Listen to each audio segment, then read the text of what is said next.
નમસ્કાર મિત્રો, education with Jignesh ચેનલમાં તમારું સ્વાગત છે ને હું છું જિગ્નેશ. મિત્રો, આ વિડીયોમાં મારે વાત કરવી છે મેરિટ વિશેની સામાન્ય ચર્ચા કરવી છે. તો આ વિડીયો મેરિટ માટે એટલે કે શ્યોર તમને પરફેક્ટ માહિતી માટે મેં નથી બનાવ્યો, પહેલાં જ કહી દઉં છું.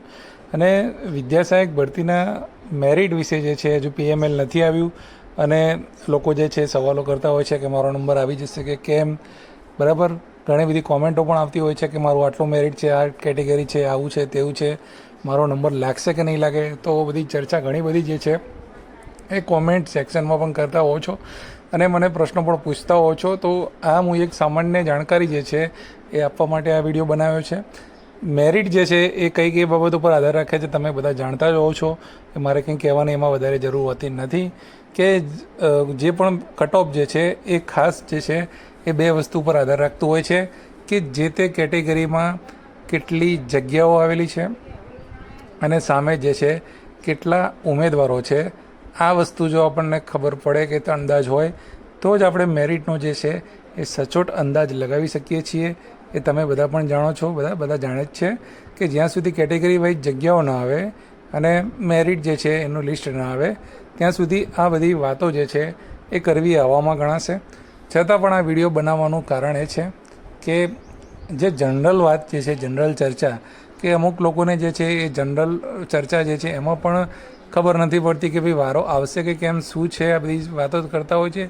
તો એક સામાન્ય નાનકડી સ્પષ્ટતા જે છે હું તમામ કેટેગરી માટે આ વિડીયોની અંદર હું કરવાનો છું, બરાબર છે. એટલે પહેલાં વિડીયો જે છે એ શાંતિથી જે છે એ તમારે સાંભળવાનો છે. તો કેટેગરી વાઇઝ હું વાત કરીશ તો તમે જો 11,000ની ભરતી છે. ઓપન કેટેગરીની હું વાત કરું છું કે જે મિત્રો ઓપન કેટેગરીના છે એટલે કે જનરલ કેટેગરીના છે અને અથવા તો કોઈ પણ કેટેગરીમાંથી છે અને જનરલ કેટેગરીના લાયક ઉમેદવાર છે.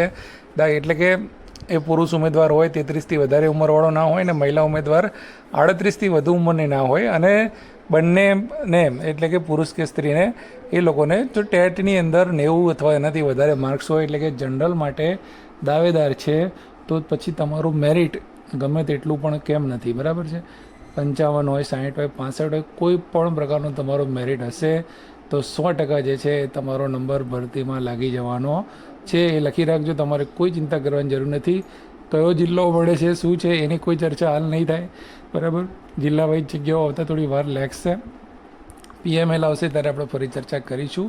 પણ એક વસ્તુ નોંધી લેજો કે તમે ઓપન કેટેગરી માટે લાયક છો તો જે છે તમારી નોકરી પાકી છે. કારણ કે ટેટ ફંડમાં એટલે કે PTC DLEDમાં ઘણા બધા ઉમેદવારો એવા જે છે એ પોતાની ઉંમર વટાવી ચૂકેલા હોય છે, એટલે એ લોકો કેટેગરીમાં જ લેવા માટે બંધાયેલા છે. એટલે પહેલાં તો ઓપન કેટેગરીવાળા મિત્રો જે છે એમને શ્યોર નક્કી છે કે તમારો વારો આવી જવાનો જ છે. પછી હું વાત કરીશ EWS કેટેગરીની, કે EWS કેટેગરીના મિત્રો રહ્યા એમને જે કેટેગરી જે છે EWS કેટેગરી એટલે થોડા ટાઈમથી હમણાં નવી શરૂ થઈ ગયેલી છે.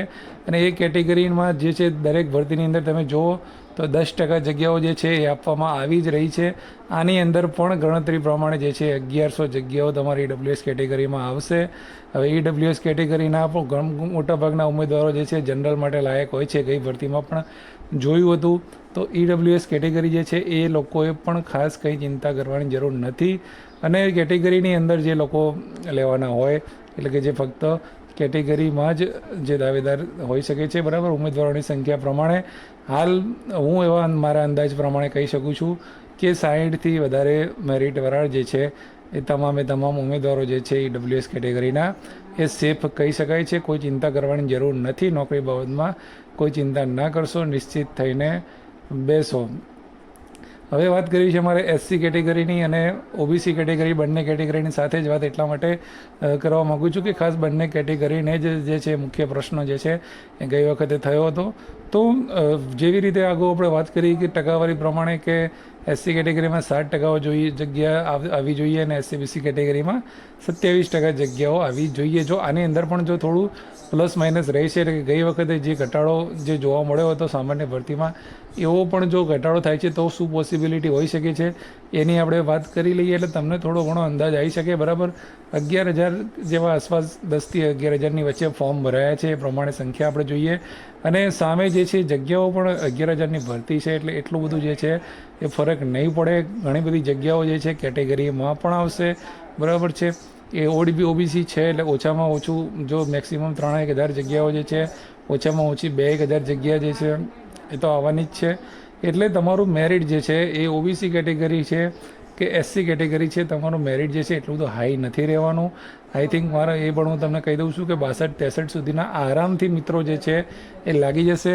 બની શકે કે એનાથી પણ ડાઉન જઈ શકે, બરાબર છે. ઘણા બધા મિત્રો છે પણ કેટેગરીનું મેરિટ જે છે એ પણ ડાઉન જવાનું છે, બરાબર છે. એટલે હાલના તબક્કે એવું કહી શકાય, બરાબર.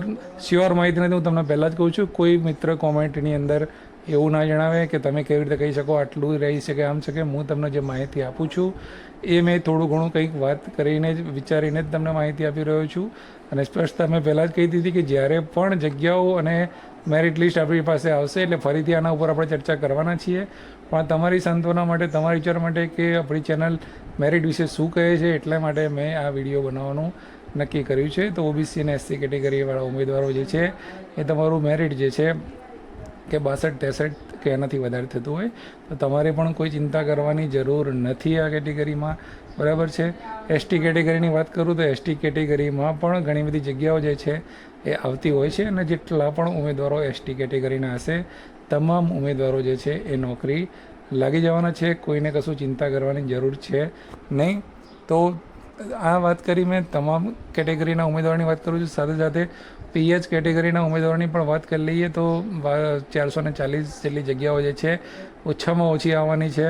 એની અંદર સી કેટેગરીના મિત્રો ખાસ નોકરી વગરના જે બાકી છે અમુક, બરાબર, તો એ લોકો જે છે એમને પણ નોકરી જે છે આની અંદર મળી જવાની છે. બીજા પણ ઉમેદવારો જે હશે એ બી અને ડી કેટેગરીવાળા જે નવા ઉમેદવારો હશે એમને તમામ મિત્રોને જે છે એ નોકરી મળી જવાની છે. એટલી જગ્યાઓ જે છે એ આવવાની છે, બરાબર છે. હવે જે પણ પીએચની જગ્યાઓ જે છે કેટેગરીમાં એ કેટેગરીમાંથી ગણાતી હોય છે, બરાબર છે. જેટલી કેટેગરીની જગ્યા હોય એ કેટેગરી વાઇઝ જગ્યામાંથી 4% જગ્યા પીએચને મળતી હોય છે. તો એ પ્રમાણેની જગ્યાઓ ગણાય છે. એટલે વધારે એમાં કોઈ તમારે ટેન્શન લેવાની જરૂર નથી. તો તમામ ઉમેદવારોને ફરીથી એકવાર કહું છું કે મેરિટને લઈને કોઈ પેનિક ન કરો, બરાબર છે. છતાં પણ કોઈ એવું તમને લાગતું હોય, તમને સજેસ્ટ થતું, તમે કોમેન્ટ બોક્સમાં જણાવો. ઘણા બધા મિત્રો આપણા છે એ તમને જવાબ આપી જ દેશે કે તમારો નંબર આવી જશે કે કેમ. તો પણ તો કોમેન્ટ બોક્સમાં તમે જણાવી શકો છો.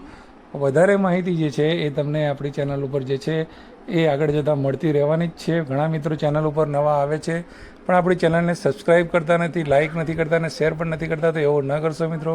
તમને માહિતી આપણી ચેનલ ઉપર જો મળતી હોય તો તમારે લાઇક, શેર અને સબસ્ક્રાઈબ કરવામાં પાછું ન પડવું જોઈએ, કેમ કે એની કશી કિંમત નથી. એટલે કે ફ્રીમાં જ થતું હોય છે, એમાં કોઈ પૈસા નથી કપાતા. એવું હોય તો મનમાંથી કાઢી નાખજો. તો ચલો ફરીથી લાઇક, શેર અને સબસ્ક્રાઈબ કરી દેજો. જય હિન્દ, જય ભારત. Thank you.